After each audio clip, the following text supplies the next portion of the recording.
Well, I hope everybody is excited and ready for the go-to training. My name is John Morton, and I am one of the many instructors for Psychology of Play. If you haven't noticed, there is a different person doing your go-to training each week. We like to cycle it through. We go through different instructors. So if you're in one of my sections of Psychology of Play, welcome. Glad to have you. And if you're from someone else's section, hey, it's still good to have you. How's everybody enjoying class so far? We're in week 3, halfway through, feeling pretty good about things. Class is good. Excellent. Awesome. That's all good. Great.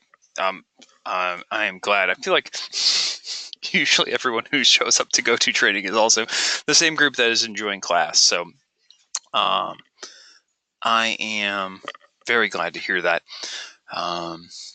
We're going to talk about a couple things today. We're going to talk about collaboration and teamwork. That's kind of the first thing we're going to kick it off with. So I'm just going to jump right in. Has everyone at some point heard the term synergy? I'm sure everyone has. I feel like very seldom it comes up. And just for our purposes today, if you feel like typing things in the chat box, you can do that. You can also, there's a hand raise icon. You can click on that, and if you want to actually just talk, do voice, I can unmute your microphone. I turn everybody's microphones off just so I don't hear everybody's background noise. But if you want to talk,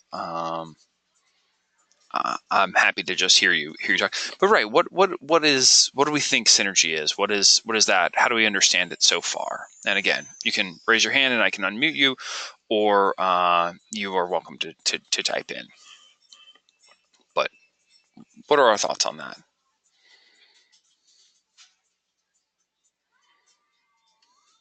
Anyone at all? I feel like everyone's feverishly typing, and everyone will all jump in at once with big blurbs. I'll start. Okay, yeah. Will, I appreciate the idea. Devin says synergy is sort of a thing working toward a goal, a natural energy and connection between individuals.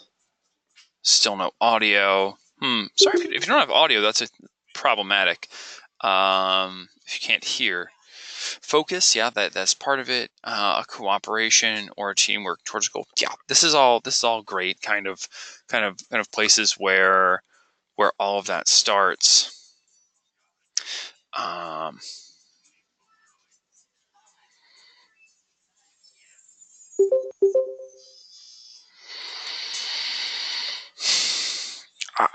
I think that what's important about synergy, what I would say, is when individuals are able to work together in a collaboration, and the level of achievement is greater when working with that team than would be the sum of their individual contributions. So if you think about, I live in Florida. We're near the Space Coast. So you think about, NASA scientists and all the people who go into making a rocket launch happen. And like each person does their job and it's great.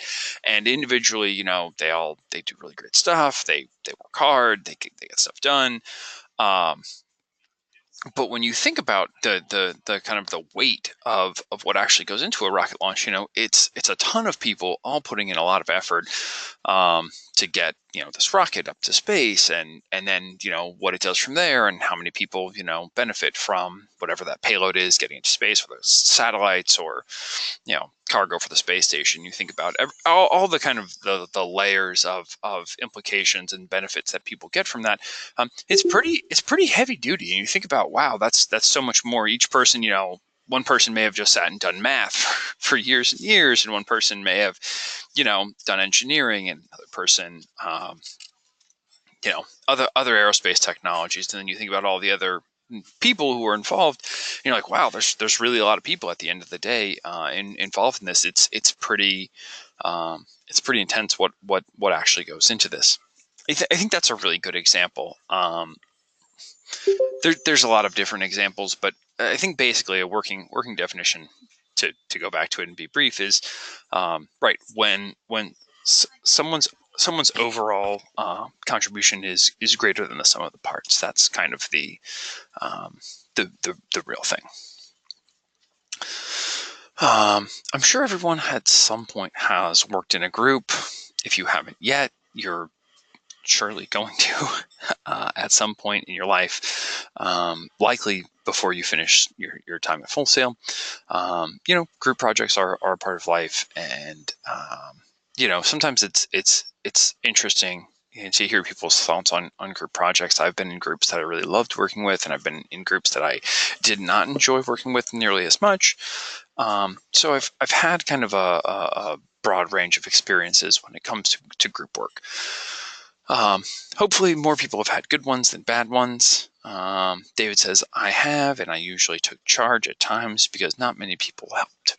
Sure, fair enough. I think that a lot of times that people are looking for a leader to emerge, and when a leader doesn't emerge, people maybe default to a person, or people kind of step back and, they say, I don't know how this is going. I don't see the path forward. And they kind of get, drawn. They get withdrawn. Hopefully that's not going to happen in a view, but group stages are interesting to understand when we think about what goes into a group. When we have these stages that Tuckman Jensen kind of go over, where we start with forming. You get introduced to a group. You say, hey, hi, I'm John, and everyone else says, hi, I'm whatever. They all say their name, and maybe you do an icebreaker, and maybe you get to know each other, and people kind of feel each other out. People inevitably, I think people say, hey, you meet people. Hey, am I gonna get along with this person? Are we gonna agree? Do they seem like they're gonna like, are we gonna get work done here? Are they gonna work hard? Am I gonna have to do all the work? Whatever all the ideas are that were running through our head. But that's what forming is. We want to figure out our place in the group, our order in the hierarchy of things. We move from forming into the storming stage. So inevitably there's going to be conflict in a group. Somebody maybe says, hey, I want to be the leader. And somebody else says, no, I want to be the leader. Or someone says, hey, I don't really want to be here, but I have to be. And people, hey, yes, you do have to be. Too bad. Do some work. I think everyone has probably had these experiences before, but maybe hasn't given them the name before. So we get through that storming stage. We all kind of figure out our roles. We figure out our place, where we belong in the group. And then we move on to norming, where everything kind of just starts to normalize. We say, hey, here's my group. Here's how we work together. Here's what we're doing. And people kind of get into a rhythm of things. They say, okay, well, we show up, we do our work, we get stuff done. And lo and behold, we get into the performing stage. People start to really, get into a groove. You get comfortable with the team. You know what you're supposed to be doing. There's no figuring it out when you get there. I'm sure everyone who's worked on a team, whether it's a sports team or, a team at a job or a team in school, the beginning of the group may be real stop and go. You might not get very much done. You're still trying to figure everything out. But once you really know what you're doing and you're moving forward on it, not every team is like this, but once you get to start feeling like a well-oiled machine, group work can be kind of fun. If you were on a sports team or something that, anything about my own experience, I was on a team in high school, and, we did really well. We performed at a high level. And it was usually pretty, I knew what to expect, and I knew we could do well as a team when we worked hard together. Doesn't mean we liked everyone. You don't have to like people to work well with them. You just have to know that that person is working their hardest, and that, that they're someone who can be relied upon. And that's what we had. in my experience. Not every team I've been on is like that. That is one thing that I really do like now about my team at Full Sail, is that I've got a really good team around me. I trust everyone who I work with, as far as, with what they're doing, with what they're teaching you when I'm not here. We could all fill in for one another, and it's really nice to feel, supported by a team, and to know, hey, you know what, this team's really got my back. It makes all the difference in the world, and it makes coming to work a joy for me. I really enjoy it. So, sad womp womp. At the end, adjourning, everything has to come to an end at some point. The season ends, the class is over, the project is done, whatever it is, everything comes to an end eventually, and a group has to adjourn. That's just the natural rhythm of things. A group can't go on forever. So you've probably all been through this at some point or another, whether you've sat and labeled it and thought about it this way or not. It's likely something that you've gone through. Any questions about group stages? And if you do have any questions at any point, just jump right in the chat box. I'm happy to sit and field questions. Sometimes I have a hard time if I'm talking and trying to read at the same time. So forgive me if I slow down at one or the other, but jump in if you have them. So what did everyone start Full Sail expecting? I think everyone has an expectation with anything that you do. I have an expectation when I show up to work every day. But what were some of the expectations that you had coming into Full Sail? And again, feel free to just jump right in the chat box, or you can raise your hand and I'll unmute you. You can talk.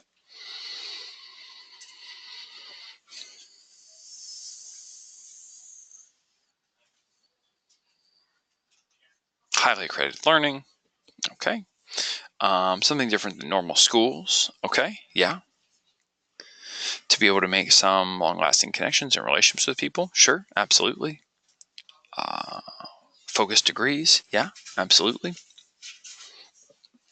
Smaller classes. You weren't sure. Yeah. Online classes a little nerve-wracking. Yeah. Absolutely. I think these are all kind of pretty valid expectations to learn more. Yeah, absolutely. I think it's interesting. Lots of flexibility, sure. Not having to show up for a lecture definitely is more flexible than for sure than our campus programs. Yeah, the style of the online classes. I'm enjoying that. I'm glad to hear that. Awesome. I think it's interesting sometimes. Easier support. Yeah. Well, I hope that you are getting it. I think it's interesting to kind of stop and take a break and look and say, hey, what do I think? What do I think I'm stepping into? And then as you move through that, hey, is this what I thought it was going to be? And if it is, great, you knew what to expect. And if it's not, how is that different? Is it better? Is it worse? And I think that I think that anytime we have an expectation, it's not going to always be completely, oh, everything is better than I thought it would be, or everything is worse. Usually there's a mix of things. It's interesting though. I think when people stop and they look and kind of take some time to reflect on what was I what did I think was going to happen, and what did. I'll tell you right now, like I mentioned before, you're probably going to work in groups at some point. If you didn't have that expectation, you can have that now. It is inevitable. In school it will come up, in life it'll come up. I think everyone has that at some point.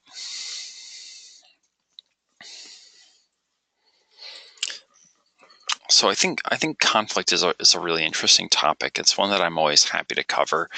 I think that conflict is something that people kind of want to avoid sometimes. People hear it, they say, "Uh-oh, conflict."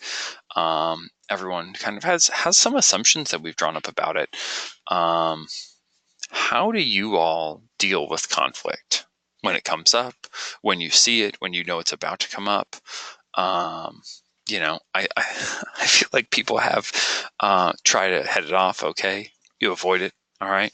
I feel like there's okay, yeah, Rasheen says address it. Yeah, I feel like there's a couple of different ways. I think some people, right, will avoid it. Some people will address it. Some people will pull out their phone and start taking video. Um,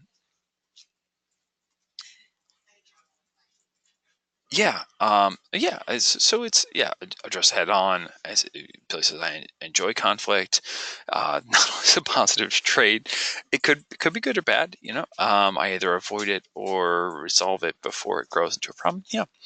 Um, I think that it's good to know that people handle conflict differently. And I think that's really what's an important takeaway in this is that not everyone's going to handle it the same way, and it's okay. It's okay that everyone handles conflict a little bit differently. What's important is to know how you handle it, and that other people might be handling it in a different way.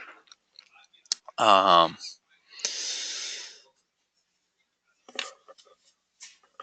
just as I used to avoid it, but that's changing towards some more productive measures. Hey, that's great. I'm glad to hear it. Um, Conflict is interesting, and I think that maybe some misconceptions about conflict can be problematic. So the slide, it says conflict can be costly to a company. It's associated with emotional fatigue, absenteeism, and turnover. I almost always, turn to my students and ask them at this point in the lecture, maybe you're I don't know how many people are working full time, how many people are we're recently in high school. We have a broad range, but I think you can look at that and think about it in terms of either your jobs or school, and how many times have you had a conflict that stood in the way of either your performance or your attendance, or just kind of how you felt day to day. I know that when I'm in an unresolved conflict, I get tired. I'm like, oh, I don't like this. Maybe I'll get upset stomach. And sometimes I really want to address it, and sometimes I, want to not address it. I don't always necessarily handle it the same way.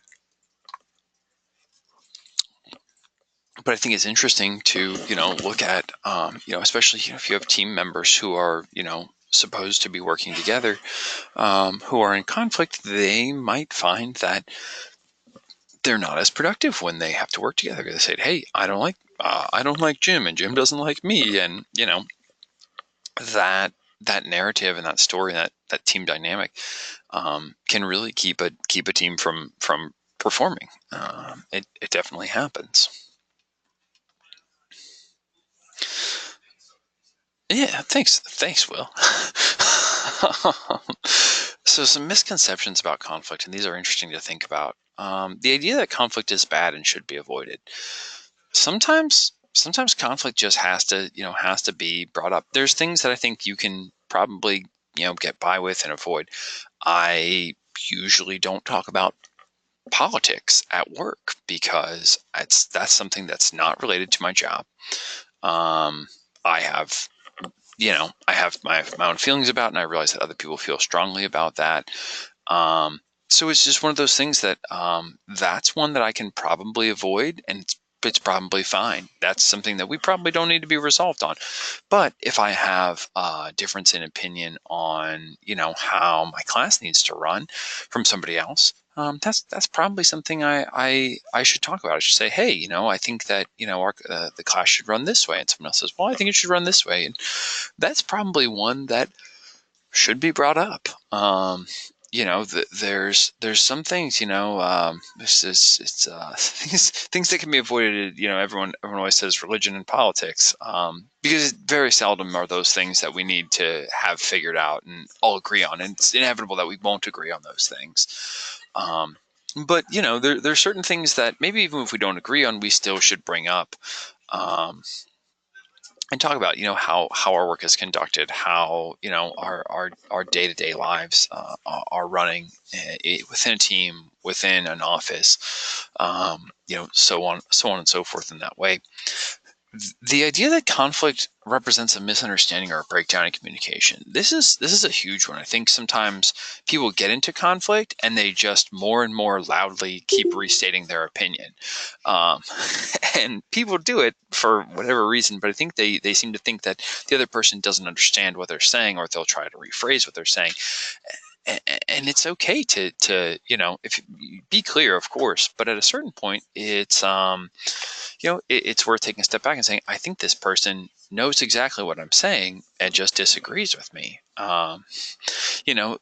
can get to, we can be fully self-expressed and be in a disagreement with someone. And I think that that's totally all right. It's fine. We don't have to keep restating our opinions. We don't have to continue to badger somebody about it. We could just say, hey, you know what? I've said how I feel, and someone can say, hey, I think chocolate ice cream's the best, and the person says, yeah, well, I think vanilla's the best.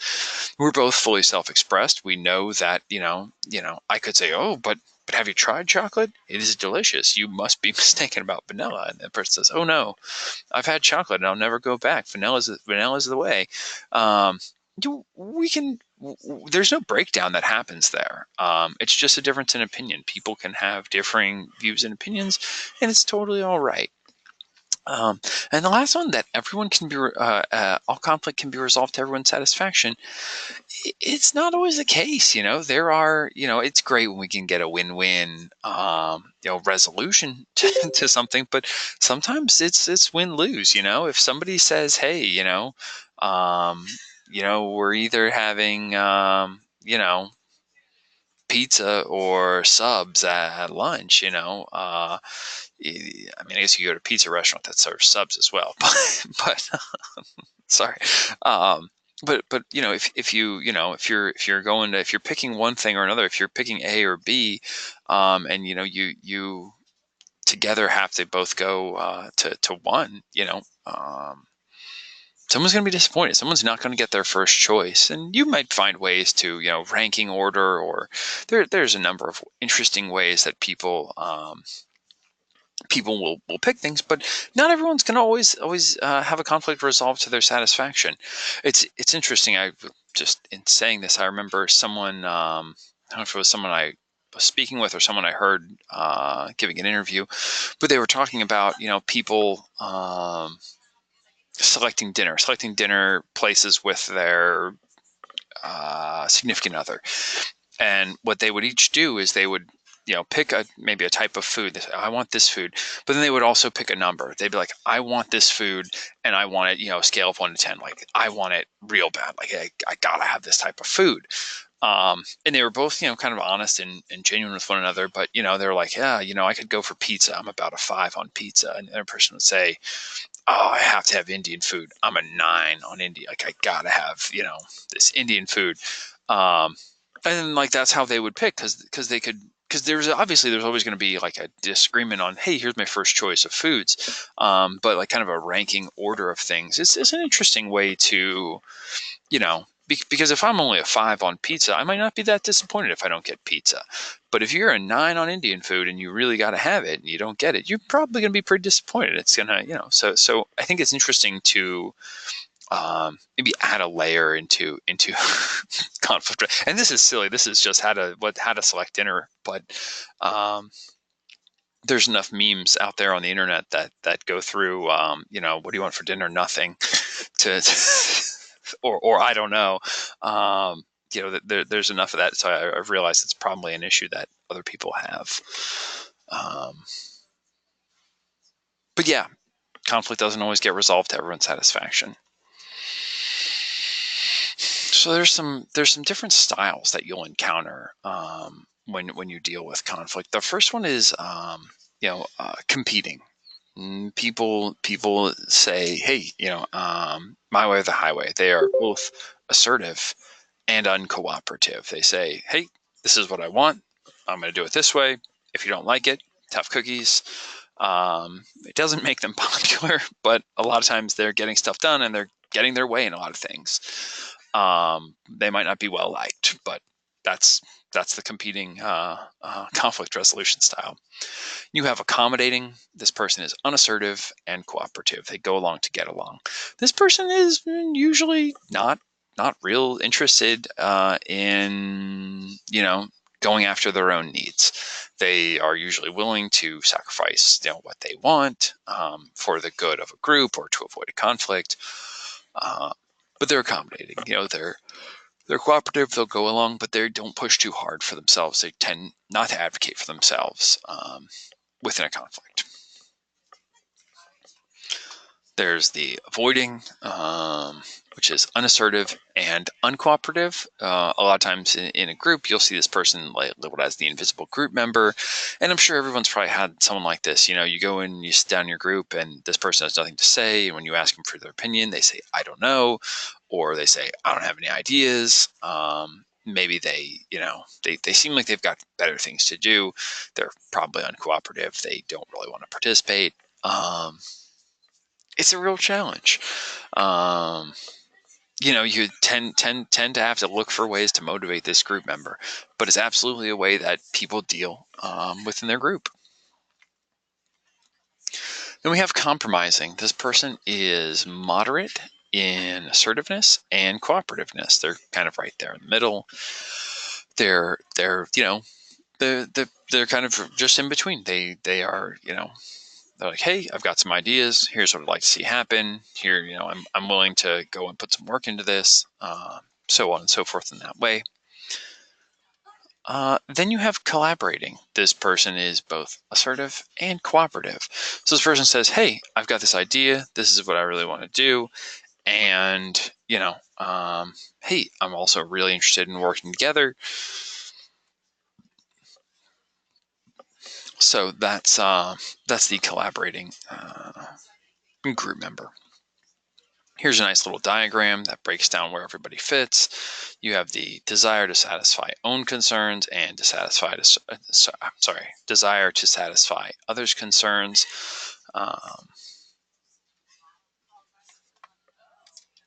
It's a pretty it's interesting to think about where you fit within this. Jessica says, when I said I used to be more avoiding, well, that pertained more towards unpaid bills, but otherwise, I'm always usually pretty cooperative. That's great. So wouldn't collaborating and compromise be the best too? I would, if I got to pick, I would probably want to work with people who would collaborate and compromise. Yeah, that's great. Some people, I think that it all depends on your own personality type and who you want to deal with. If you're someone who is the competitive type, you probably want the accommodating people in your group. You say, hey, I want to do it my way, and I want people who will just go along and do what they're told. What if somebody's wrong? There's not a wrong to this. It's not about it's not telling someone that they're wrong. It's just knowing who the people are and knowing how they are within a group. I think this is a lot about knowing yourself and knowing who you're going to want to work with, and then kind of talking to those people and saying, hey, do you want to work together on this? Because a collaborating person, if I'm really, really interested in, some ideas I have and I really want to work with other people, it's great. But I've got really strong ideas. If I'm that person, if I have another person who also has really strong ideas, we might still pull in different directions, and we might want to accommodate one another as well and be cooperative. But we probably still have pretty strong ideas. So, I think that it's important to know where you stand in here, and then to be able to recognize in others where they stand. David says, to me, compromise can have accommodation injected into it. From how I think of compromise, sure, yeah, I think that compromise floats right there in the middle and kind of can be pulled in any one direction a little bit as it needs. But yeah, I think it's interesting to see where we fit.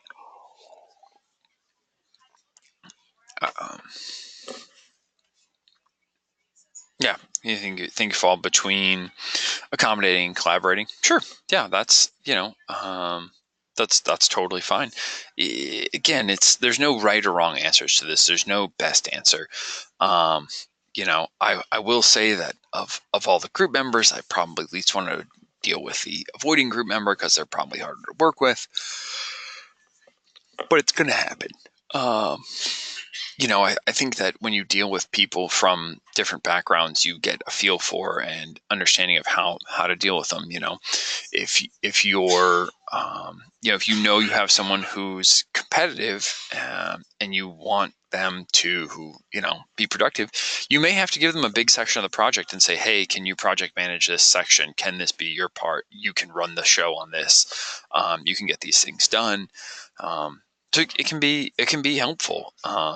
You know the all the different roles serve a purpose within a group.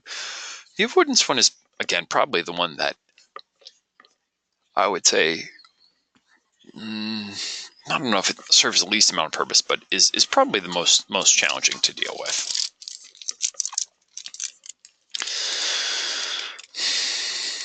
So when we work in groups, I think that I don't know. I say I think, and maybe it's true, maybe it's not. But how we work together and how we communicate can be interesting. Brainstorming is one of the techniques that a lot of people use, and it's good. It's important for people to get together and to share ideas. The idea that quality counts. I think a lot of times people are worried. They feel like they have, oh no, my ideas are dumb, or I don't feel very confident in what I'm saying, and people will tend not to share. I'd encourage you, especially when you're in a brainstorming session with a group trying to think about stuff, just kind of throw everything out there. Even if you have an idea that's not very fleshed out, you don't have a lot of follow up to it. You say, hey, I thought about this thing. Is there something here? And maybe only a portion of it is actually like useful and helpful for that situation, but you may be able to provide a small piece of an overarching theme that's really useful to your group. So I think it's worthwhile to not be judgy and mean and harsh with your group. Write everything down. Keep notes. Feel free to take other people's ideas and build on them. If somebody has an idea and 3/4 of that idea is bad, but they have like 1/4 of it that's just amazing, take that 1/4 and say, hey, I love this part of your idea. What if we took it and went in this direction with it? Because maybe we have more information or different understanding of a situation. So I think it's really worthwhile to be willing to take somebody else's idea and move forward with it. It doesn't all have to be original. It doesn't all have to be one person. Just some ideas to think about.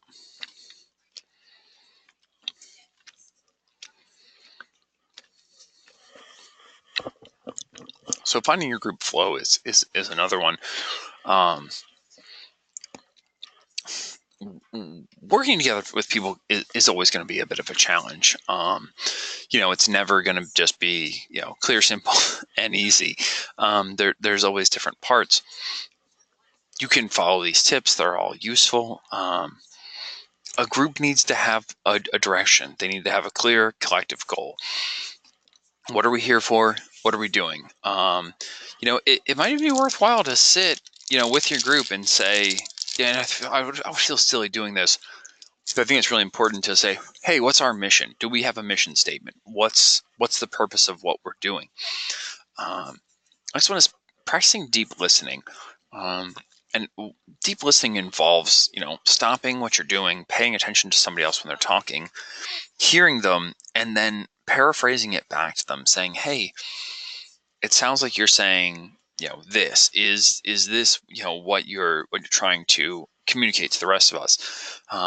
And it's great because it lets the other person, one, know that you're paying attention, and two, it clarifies a lot of details, especially because you're paraphrasing. You say it in different words. When a person says, oh, yeah, that's exactly what I meant, or no, actually, I was thinking it was like more along these lines. But when we clarify with one another, we don't move down the wrong path unnecessarily, or we don't end up developing an expectation and then wondering what happened and then being disappointed later on. So that's important as well. Keep it moving forward. The yes and is a really good one. I feel like it's so easy to just say nope, not interested. I don't like that. That doesn't sound good. If you don't have something else to add into it, maybe think about that. If you're worried about the direction of something, you say, hey, this direction doesn't really seem like a great plan for me. Be willing to come up with a different idea. Or someone says, hey, I want to do this. And you say, yes. And what if we, also do this? What if we change that idea? What if we take this and move it over to here? I have this conversation a lot. I would go back to picking out places to go to eat. I don't like to just sit and say, list places that I want to go eat. So when I want to eat, maybe I'll make a list of 3 places. I'll say, hey, here are my 3 top places I want to go. Are any of those good? No. Well, if you don't have any ideas, if you can't offer anything back, then we're probably going to go to one of my 3 places. So you can't in a group just sit and say no. You have to probably come up with some counterpoints to whatever people are saying. So keep thinking about that. Engaging complete concentration. Remove your distractions. When you're working in a group, give that group your time. It's a lot of people who've all kind of given up time to get together. Respect that. Respect the time parameters that you've set for your meetings, and pay attention when you're there. Try to keep your phones away and things like that are unnecessary, that are not moving towards the goal of the group. I think a lot of times we, say, oh, well, I've got this thing I need to keep track of. And, you might be communicating to your group that you don't value their time. So just something to think about. Managing the control paradox is really interesting. Individual control versus, the group moving together. A lot of times someone maybe who's in a position, a leadership position within a group, says, hey, I think we should do this, or I think we should go this way. And the group's kind of pulling away from that. It's important to one, know what your group is doing, but 2, as a group, to say, hey, you're facilitating a leadership role. However, you're not dictating what the group is doing. I think that here's maybe a better way for us to move. So being able to manage that using open and honest communication, this is a really great plan. Blending egos, this is tough. Personalities get big. People have, really strong feelings. People's feelings get hurt easily. Just be careful. Be careful when you realize you may be stepping on someone's toes. To the best of your ability, try to be delicate. When you tell someone, hey, that's not the way we're going to go. This doesn't seem like a great plan for us. So on and so forth. Equaling participation. It's tough. I'm going to say that honestly, you're never all going to participate equally in every group that you do. It's unrealistic. What I have found is that when you're divvying up activities for a group to do, it's important to pick something that you're really interested in. I've been in groups before where the only thing that I did for that group was present. And I remember sitting while people were doing research and people were working, and they were writing a script for me to read. And I remember just sitting there and thinking, gosh, I feel so bad because I'm not doing any of the work. I'm just going to present for the group. And people in the group were like, oh, I'm just so happy I don't have to present. I'm happy to do this research. I'm happy to do these other things. And what I realized about participation was if I participate in a way that I'm most comfortable in, standing up in front of a group of people and, reading a pitch is fine. I'm happy to do it. It's easy for me. I like that type of stuff. But that can be debilitating for some people. Some people absolutely just don't want to be up in front of a group. So think about the things that you're best at, and think about how you can contribute to a group in what you're best at. I think that really is probably the best way to make sure that everyone is participating equally.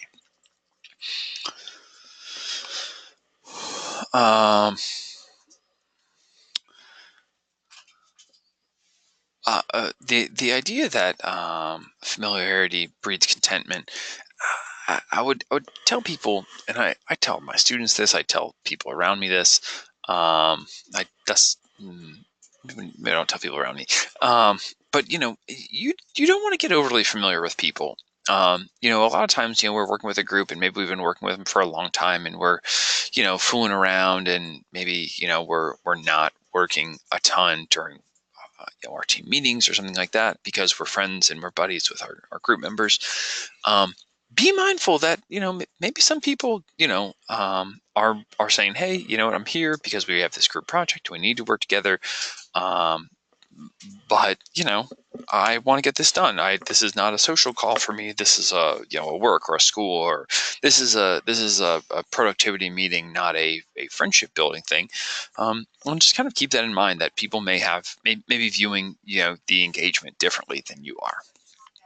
Communicate as much as you can and to the best of your ability. I think that communication is what really is the sink or swim for a lot of groups. Communicate, recommunicate, clarify, go back and forth. Even if you don't really have any questions about what someone said, like I said before, restate it back to them saying, hey, just to make sure we're doing X, Y, and Z things.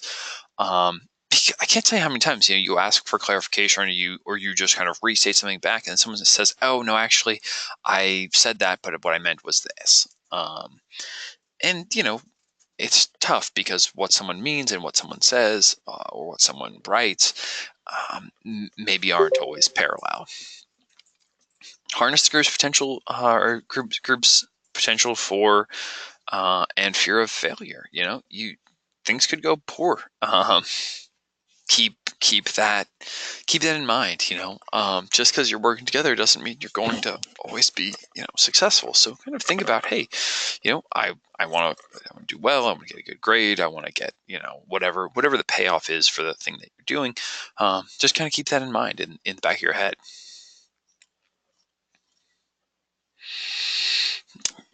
These are a review of some of the ideas about brainstorming from before.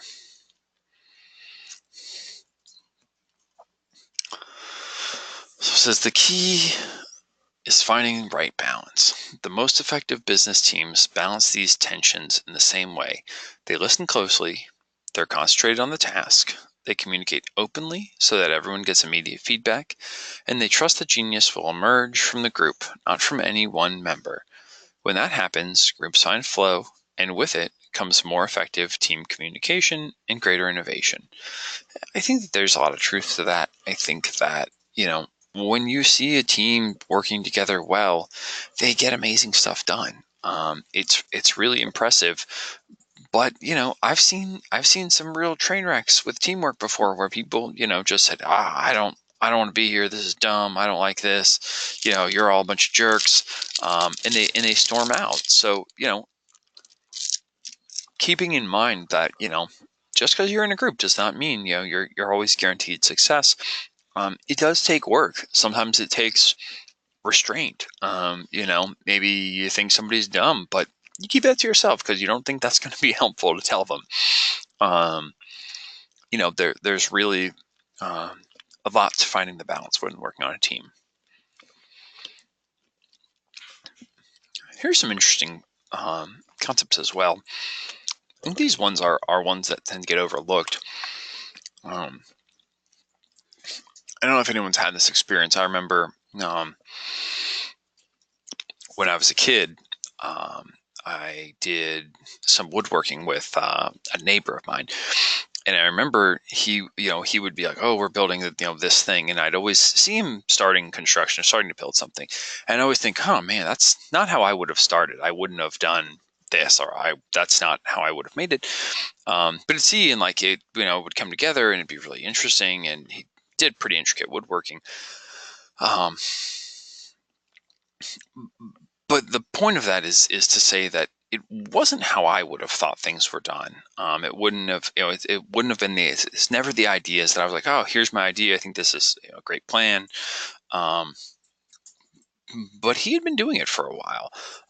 So the idea of asking others, asking, the three groups are, older folks, people who maybe have done things differently, have done things before, have had similar experiences. Maybe they might not be in the exact same situation as you, but they may have been in a similar situation. They may have addressed similar issues before. Um, the next one is children. When you talk to kids, they may oversimplify things. Um, but the simplest solution may sometimes be the best one. So it may be helpful to if you have a small child in your life, you have a kid, say, hey, I'm thinking about doing this. What are your thoughts on this? And just see what they have to say. And the last one is people from a different culture from you.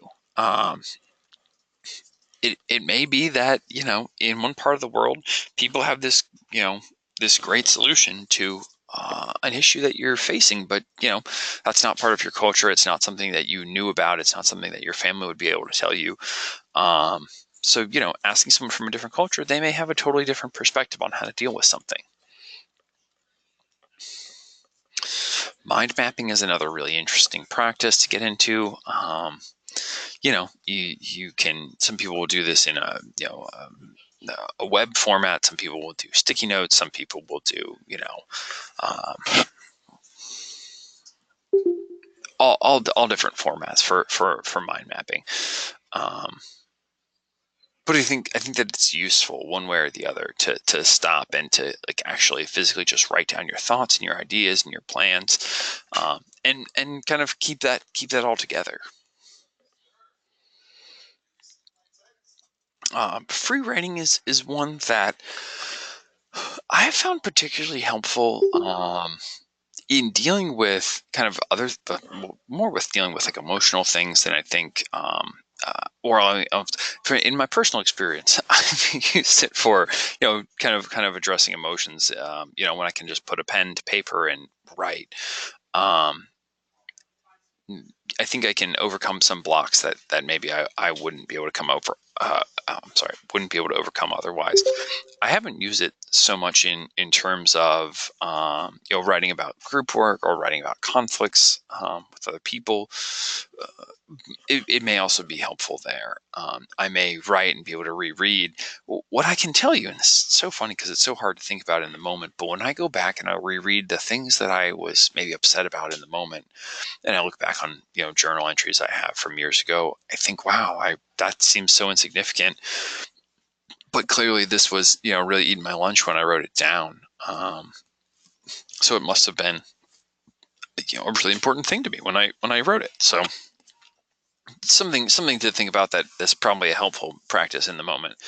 Um, David, I'm glad to hear that. I'm glad to hear that it's working for you. That's awesome.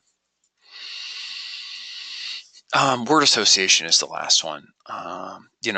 It's just like you sit with a psychologist and they, or you sit with a marketing team and they go through word association. They tell you something and you tell them the words that you have associated with that. It's a really useful practice. It may get you to interesting places within a group. I'd recommend it. All right, that is the end of our first half. I'm going to take a break. I'm going to take about 7 minutes. So take some time, relax. I'll come back at 5 till, and we will get on with the second half of the meeting.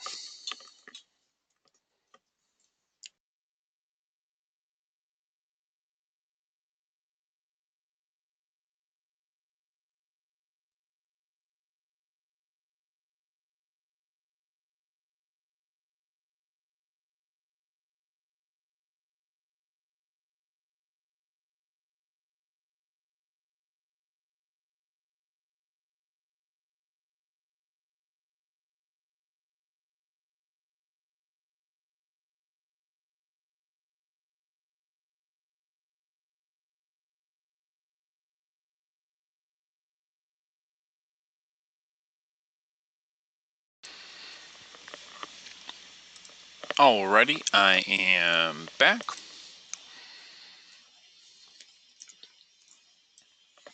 How is everybody doing? Can you see my screen again? Yes, should say Week 3, GTT, motivation, gamification. It's a handsome gentleman in that picture.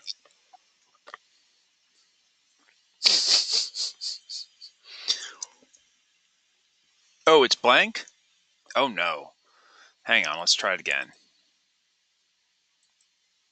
How's that? Is that better?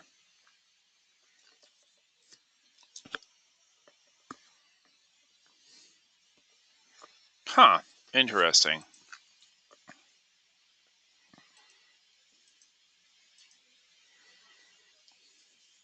Oh no. There it is. Oh, okay, wonderful. That's good. Just wanted to make sure it was coming back for everybody.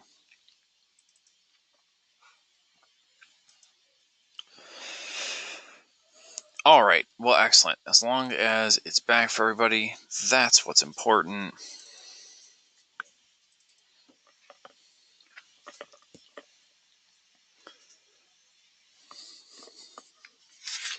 Well, welcome back to the second half of our go-to training. We'll go through our talking points, what we're going to go through in the second half. We're going to discuss motivation, self-determination theory, gamification, fun theory, and how to mix work and play. Some of it is pretty interesting. Some of it could be a challenge, but that is what we're going to be talking about for the second half. Oh, everyone, beard fans, thank you. I like having a beard. It is, it's my preference.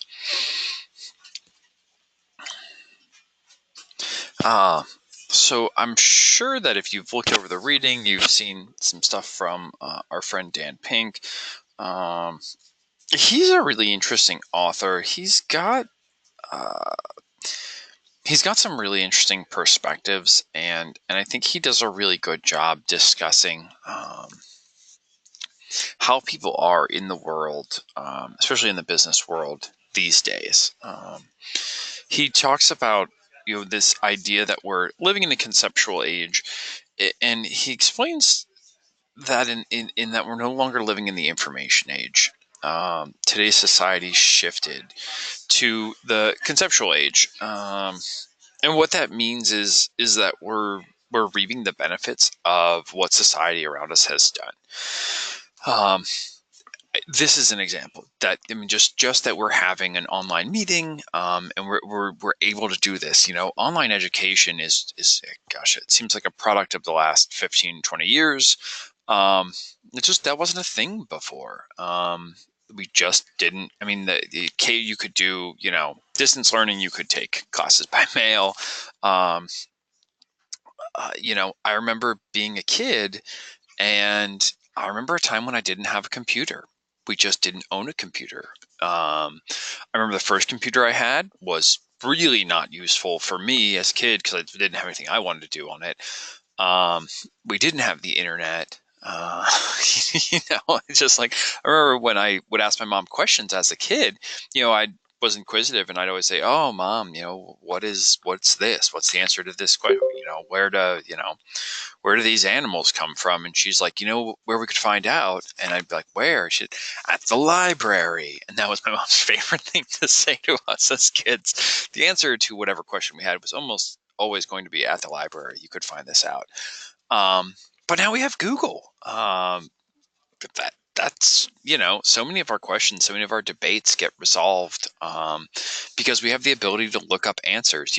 I will have conversations with my father-in-law, and I just fact check the conversation as we're going through, and he'll argue with me and say, "Oh, well, this thing happened," and I'll go back and I'll look, and I'll be like, "Oh, that's actually not the case."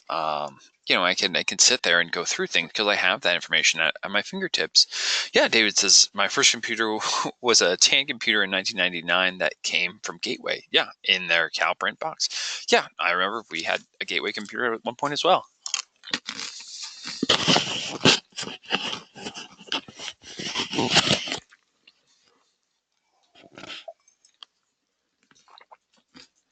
It's interesting to think about because a lot of people, I know. I mean, anyone who is kind of under 20 probably doesn't remember much of the world um, before the internet, before high-speed internet, even at that. Yeah, says I'll never forget the AOL startup sound. Yeah, the idea of dial-up internet is totally foreign to people. Yeah, before we all sit and go on reminiscing. That's kind of what I mean. Um, computers have really replaced a lot of um, jobs that were kind of left brain work. So logical sequential work. Um, a lot of things just have been outsourced to computers. You think about even designing, engineer work. You know, what happens in a program like AutoCAD, which is how buildings get built. Um, but historically, someone had to just sit there and draw this stuff out by hand and figure things out. Um, yeah, David, the phones have changed. Yeah, it's funny. I think back to, I remember when I got my first smartphone. Um, and yeah, it's just night and day what that opened up in the world for me. And I feel like I probably only got my first smartphone 10 years ago. Um, so I think about the changes that have happened in the last 10 years in smartphones, and it's pretty crazy to think about. Sorry again, before we go we go too far off down this path, because that's an easy aside to run away with. We look at what the most important skills are. An attractive candidate in the workplace has changed over the years. It looks a lot different now. Now what's really important to people are right brain activities, so imagination and creativity, because it's what we haven't figured out how to do with computers yet. We don't have a great answer for, hey, how do you get computers to do this type of stuff. It's happening. I was actually listening to a story on the radio the other day about how artists have been using computers more and more to actually do their own compositions. The not that they've used a computer as a tool, but that they programmed a computer to create its own compositions, which is pretty interesting. But again, what people are looking for now: artistry, empathy, inventiveness, big picture ideas. These are the things that we don't really have yet with computers. Computers usually are pretty rigid. They want, like, there's one way of doing things. Um, but historically, I'm sorry, rather, if history is anything to show, it will eventually get to a place where computers are probably going to be doing it.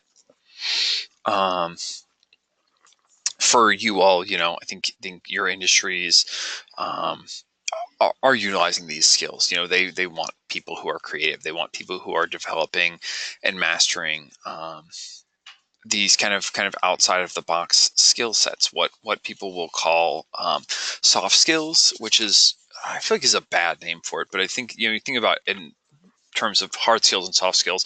Hard skill is, I know how to use Maya. This program. There's a handful of you in 3D modeling. I know how to use this program. That is a hard skill. It is a check the box, yes or no. If I hand you this, do you know how to use it? Versus soft skills, hey, what's your big picture thinking? What's your ability to creative problem solve? It's what's called a soft skill because there's not a test for it. There's not a standardization of it. But it's what's really important for people to know and to do. Facilitating this class is not that challenging. It's not hard to go through. You do your grading each week. You do your go-to training. You answer some emails. But then it becomes bigger. It becomes other things. That becomes, outside of the box stuff when we need to, revamp our course. When we want to rewrite things. We want to think about what's important to our students, what's important for the industry, what's going to make people most successful moving forward. And that's where it becomes higher level. Facilitating almost any job is usually, hey, do you have the skill set? Can you use these tools? Yes, great. But when you have to start doing creative work, it can really become interesting for the person doing it, but also a lot more complicated and complex. So what moves us to action at work? What actually motivates employees? Um, we take a look at what causes us to perform and achieve at work, and what we might be surprised to find out is we aren't as predictable as we might think. I think everyone kind of has this idea where we think, hey, money, rewards, incentives, that's going to make employees accomplish at a higher level, do a lot of work, feel better, do better, etc. Um, and what we find out is that that's not always the case. There are a couple of misconceptions that kind of go along with this. The reason, I'm sorry, I'm going to answer.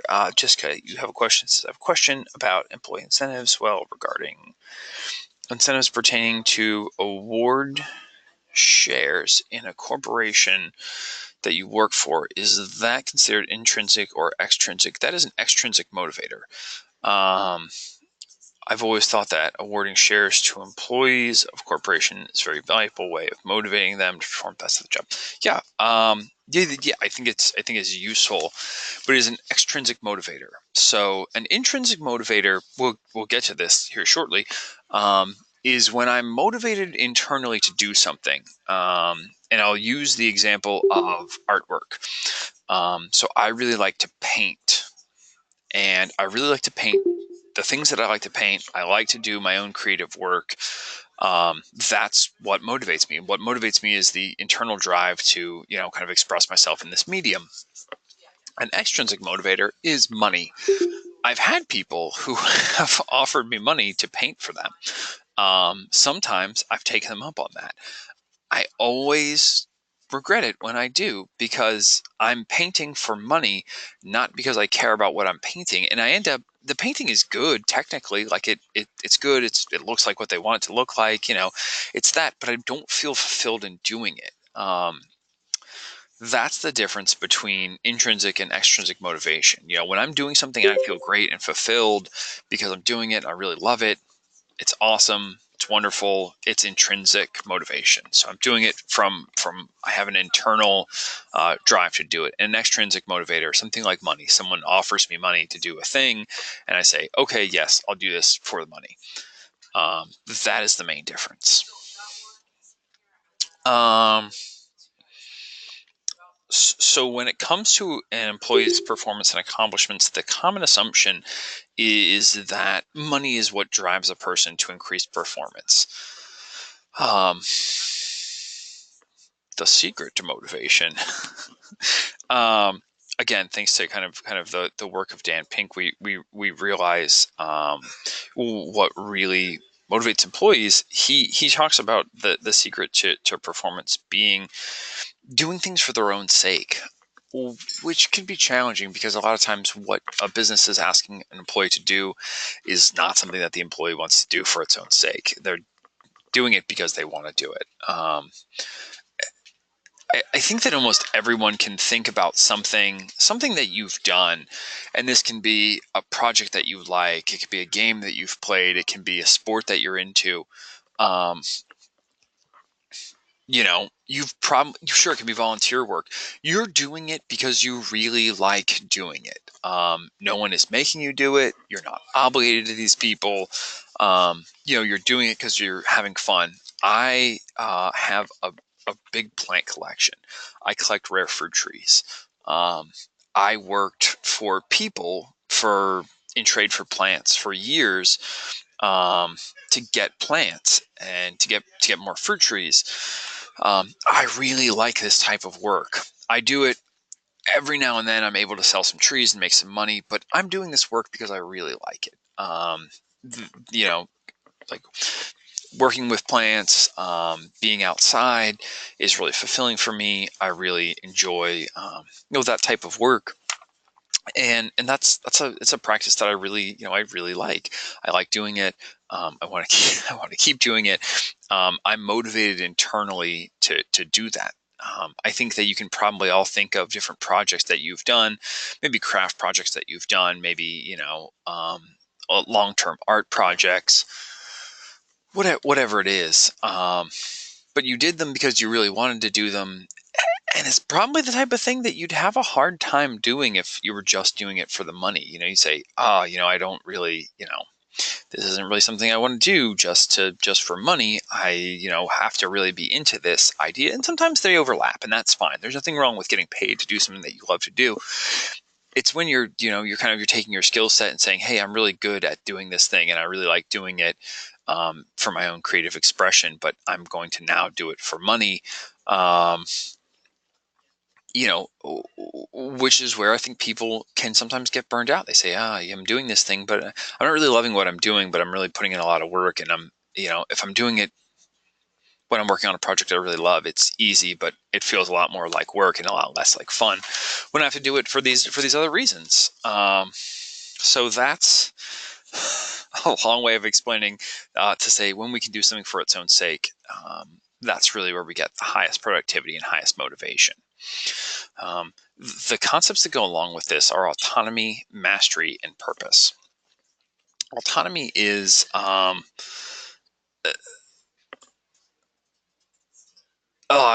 glad that makes more sense in that perspective. Autonomy is self-direction. We want to be self-directed. We don't want to be micromanaged. We want to, go out and do stuff. It's in our nature as people. We want to go out and be productive. We want to do things. We want accomplishments.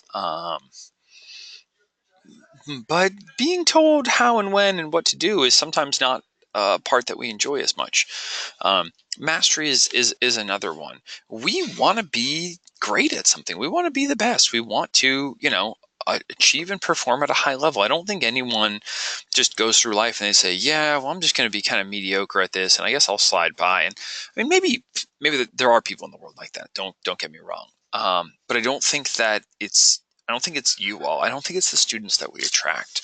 I think that we attract students who are really motivated to do, incredible at something. They really want to be amazing at it. They want to master that skill.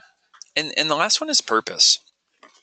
Knowing why you're doing what you're doing is huge. You say, hey, I want to change people's lives. I want to do that through my artwork. That's huge. When you have a purpose like that, when hey, you know what, I want to have this impact on people.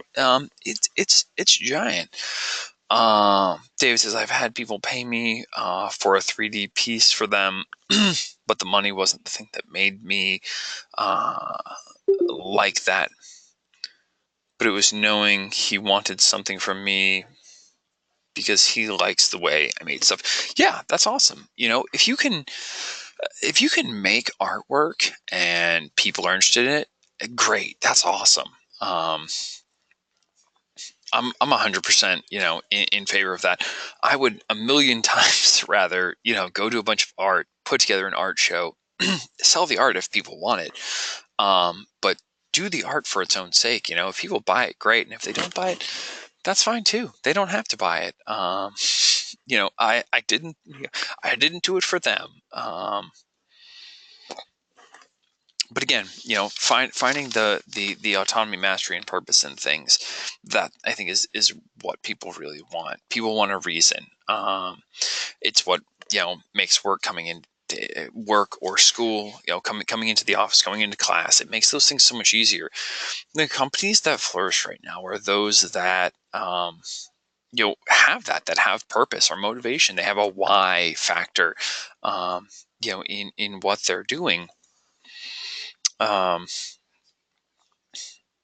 just kind of something to think about, and you don't have to answer it here and now, but did these three things come into mind for you when you were picking out your school or career?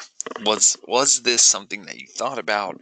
Was it something that occurred to you? David says yes. Okay, that's awesome. Indeed, yeah. Okay, cool. And if it did, yeah, then that's awesome. I'm really glad to hear it. Um, and if it's stuff that's just you're just now thinking about, it's something to consider. What's driving you, what motivates you. Um, you know, what are the things that are making you get up and be here every day? What's the thing that's getting you out of bed? What's the thing that makes you log in? I think it's so much more challenging when you don't have a physical place to be. It was really easy for me to go to school when I was in college because I just had to go to class. I said, well, class is on these days. I just have to show up here and be here. Um, David says, correction, yes, but I didn't know the word definition about it. Sure, no, that's totally understandable. That's why you're here. It's for education. That's why we're doing what we're doing. I think that knowing what inspires you, and this is something that I think for a lot of people ends up being a personal thing. Knowing what inspires you is really important. It's important to keep that close at hand because it, it's easy now because it's the beginning. Class is still fresh. College is new. There's this long time in the middle. It's nice and fresh at the beginning, and you get a launch box, and that's cool. You have a great computer you can use, and you have some fun tools. But it's a long way in between that and graduation, and kind of remembering what's motivating you and knowing what's driving you is really important. So definitely some stuff to think about. Take a little bit of a deeper dive into motivation with the candle problem. I know there's a video of the candle problem in the readings. If you haven't watched it, please do. Yeah, David, you saw it. That's awesome. I love the candle problem. I think it's really cool. If you haven't seen it, this is an experiment by psychologist Carl Dunker. And participants were tasked with fixing a lit candle on a wall in a way so that the candle wax would not drip onto the table, using only a box of matches, a box of thumbtacks, or a lighter if you want to update it. It's in, yeah, it's in the readings for this week. I can tell you what reading it's in. Let's see. Sorry, it's in reading 3.3. So if you haven't gotten to 3.3 yet, it's there. So right. I mean, I think that the idea, if you've seen it, you know how this gets done, and if you haven't, you figure it out shortly. But emptying out the box of tacks and tacking that box to the wall is the way to do this. So you tack the box to the wall, you put the candle in the box, it stays there, the candle burns, doesn't drip, and it's great. Everyone gets there eventually. But for this experiment, there were two test groups, and one of them was a group called the low drive group. And they were told that the study was testing problem solving to see which would be best for a later experiment.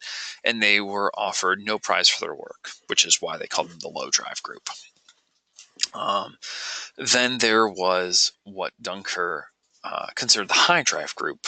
And they were told that depending on how quickly they solve the problem, they can win money, and that only the top 25% of the finishers would win the cash prizes. So basically, there were, he introduced the idea of limited resources here.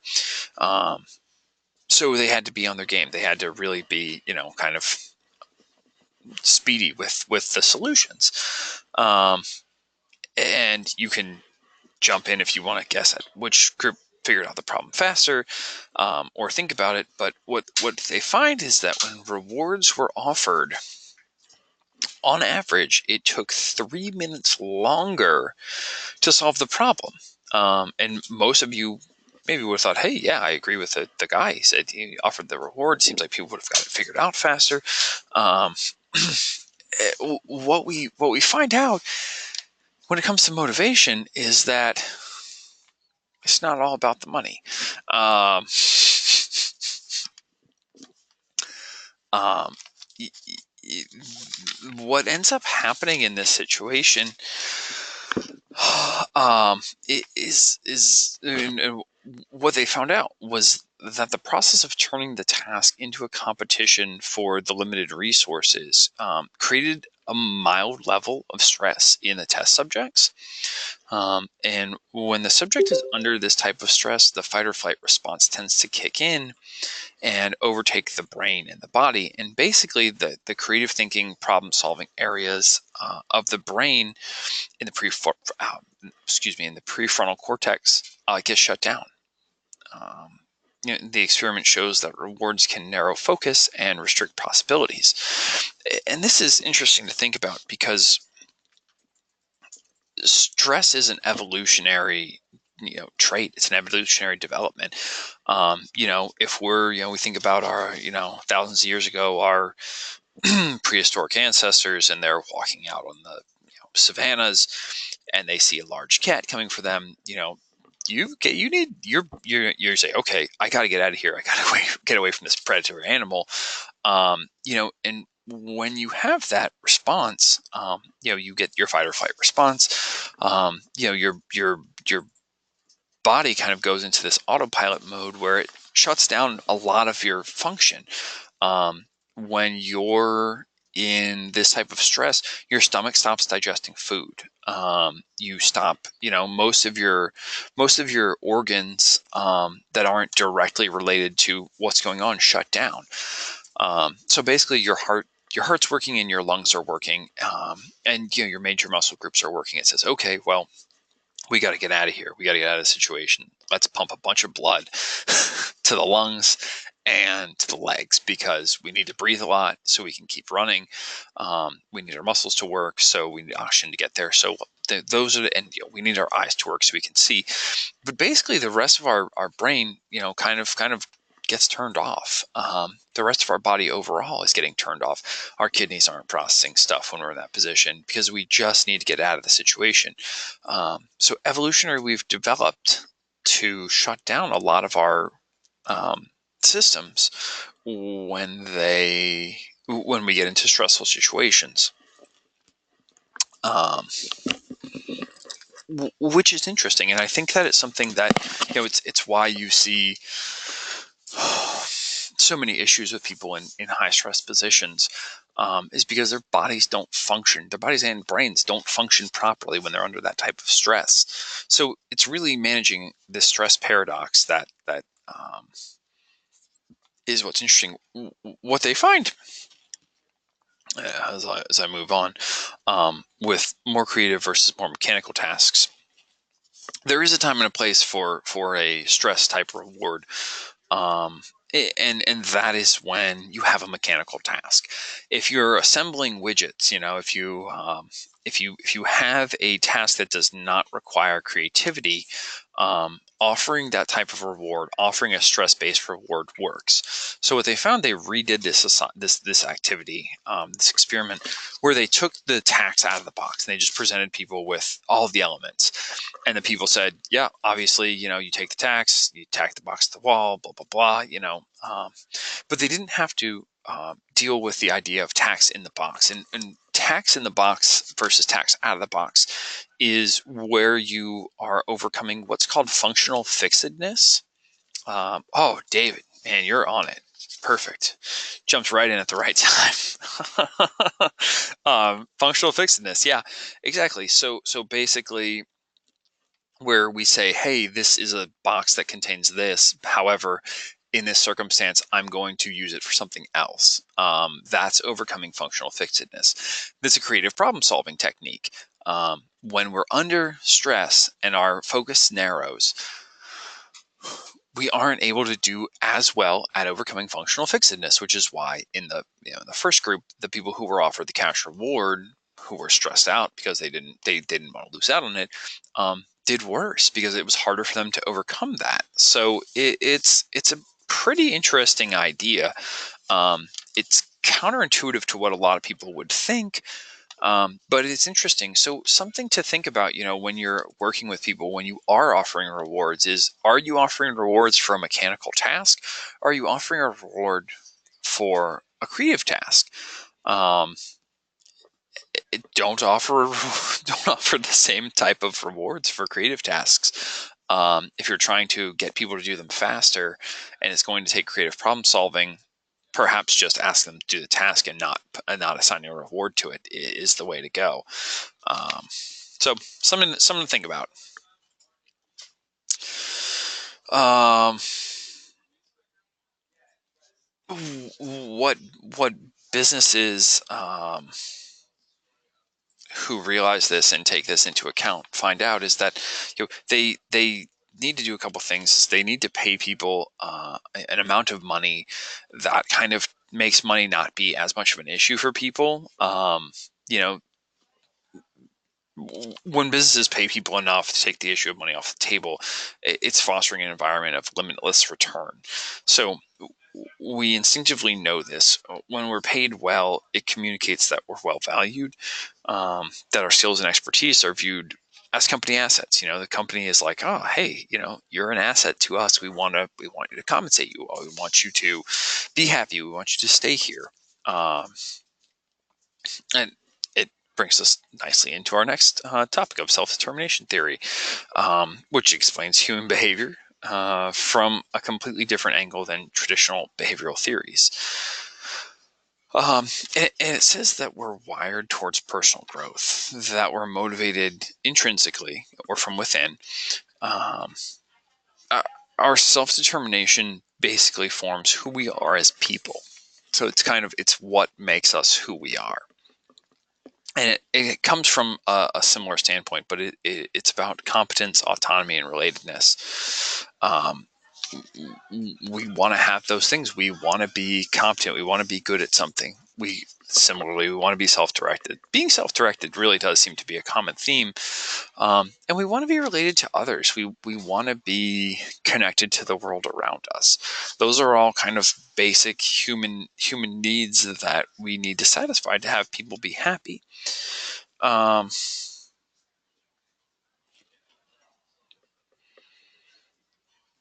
Google does a pretty good job, looking at these things, figuring out, hey, we want people to be good at their jobs. We want them to feel autonomous in how they work and operate, and we want them to be connected to other people. So it's definitely a company that is doing a really good job with that. Has everyone heard of gamification? Is that a new topic for you? Is that something you've heard of? If you've done the readings, you've heard of it. But yes, there you go, David. You read ahead. Perfect. So stemming from self-determination theory is the idea of gamification. Rasheen also read as well. Perfect. So if you haven't read it, you'll get around to it. But gamification strategy implements fun strategically. It creates an environment of engagement and motivation for people. Gamification techniques really strive to leverage people's natural desire for achievement and self-expression. There's an article that you can read and go through. It's pretty interesting. Just make sure to check it out.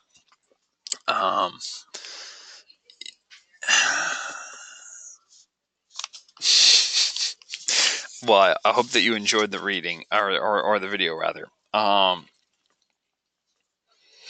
Gamification is kind of everywhere. It's pretty ingrained in our world. Some of the things you may have seen, inevitably you have, if you are a living human being in America. McDonald's does a really great job with this. They've done it for years. They continue to do it. But you think about McDonald's Monopoly. That's like the probably the best example I can think of that almost everyone will have heard of. They've said, hey, we want you to buy our food, which you're already doing, but we want you to buy more of it. So we're going to put these game pieces on our food, and you can win prizes. You can win a prize by eating our food. This is something that kind of a bunch of people have done. They also did this with Happy Meals. They put toys in meals. So they said, hey, if you eat food here, you can get a toy. They've kind of just tried to make everything fun. They've worked at this. They've done a really good job. Their marketing department is excellent. Another company that does this, that I think does actually a what I would say is a better a job that I appreciate more, a company I appreciate more, the way they're doing things, is Waze. I don't know if anyone uses it. It's a navigation app. It's like Google Maps, except for it's more interactive. There's opportunities to do inputs, and basically it uses it. Yeah. Okay. Rushing. Never leave. Never leave home without it. Cool. If you haven't heard of it, but it's a navigation app, but it allows its users to input data. And so it crowdsources its traffic data. So, basically you can report, hey, there's an accident here. This is like traffic is slowing down. So it'll integrate all of the GPS information that it's using, but it also uses all the input people are using. So you can have other things you can add. Hey, there's a police officer doing a speed trap here. So just be aware there's a speed trap going on. Things like that. It allows users to do live updates, and gives them badges and awards and things like that for participating. Their point system. So it's pretty interesting. I'm sure if you haven't seen it already, you will. The piano staircase. Sure, we're probably familiar with this. I think it comes up at least in this reading, if not before then. What's interesting is kind of, this has been presented a number of different ways. There's almost always a staircase and an escalator, and the staircase has a piano built into it, and then the escalator is next to it. And what they find is that basically, if you can make something fun, so it was a working piano, like they rigged it up. People want to have fun. They want to get out of. They want to break out of their daily routines. They want to break out of their shell. They want to do things differently. And they found that people are willing to exert themselves to do this. So when offered the opportunity to take a piano staircase that played music, or take an escalator, more people were taking the staircase than without that incentive. So you can kind of incentivize people to take healthier options like a staircase as opposed to an escalator, by making it fun for them. A few examples of companies that kind of incorporate fun are Zappos, Google, Pixar. They're all companies that have really focused in on employee experience, making things fun for their employees, giving them opportunities to kind of work outside of the box, work in different ways. I'm sorry, I'm reading Habitica. Dave was talking about. It's a phone app that turns a task to do into a game by making like an RPG and a level system. That's pretty cool. Let's check that out.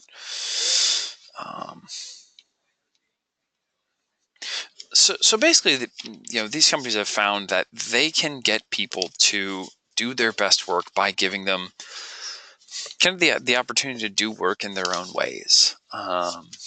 Obviously there's stuff that needs to get done. Companies just function in a certain way. You have to get work done. But how you do it, how you enforce that, can be pretty interesting. So I think they're interesting. So creating an environment with creativity and imagination, it tends to lead to higher efficiency when people are able to have fun in the office place. I think that, again, this is one of those things that you see more and more in tech companies, things like that, where you have people who are, doing what might seem like boring tasks or might seem, kind of repetitive. Excuse me, I'm drinking my water. But when you give people something fun, you give them some new and different opportunities, people will tend to take them. They'll take them and they'll probably run with them, and they'll likely appreciate it. So kind of, I think that people, from the employer side think, we got to keep these people, tied to their task. We got to keep them on point and focused and doing this stuff. But what I've found is that, at different companies I've worked with, when people gave us a little bit of room to kind of maneuver in our own way, our work still got done. We still got things done. Things still happened. Um, and we probably all had a little bit of a better time doing it. I think that's really what's interesting. You give people opportunities to step out of a routine, and they take it and they capitalize it on it, and they probably want it to keep happening, so they probably get their work done still. So it's definitely an interesting way to go about things. Um, so right, how can you shine? This week you'll learn a lot about the value of play on a large level, but everything can be applied on an individual level. Determining what motivates you internally will probably help you along your journey and make you feel a lot better and perform a lot better. So take some time and think about that. Think about why you're doing what you're doing, what's driving you, what's motivating you, um, and what you're putting into that. So right, that's motivation, self-determination theory, gamification, fun theory, and mixing work and play. Does anyone have any questions?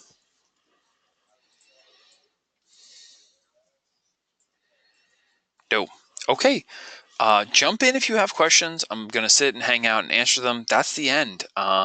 We're done. I will be putting this up on putting a YouTube video up, so I'll have that probably this evening or tomorrow. But if you have questions, jump in with them. Otherwise, you're all free to go. Thanks everybody for being here. It was great having you all in the lecture. Yeah, thanks everybody.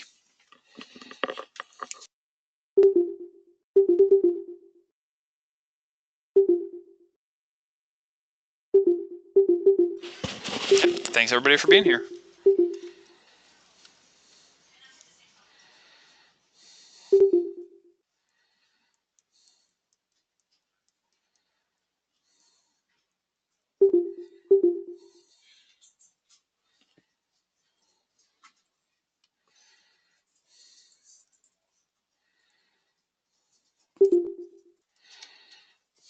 Yep, have a good one.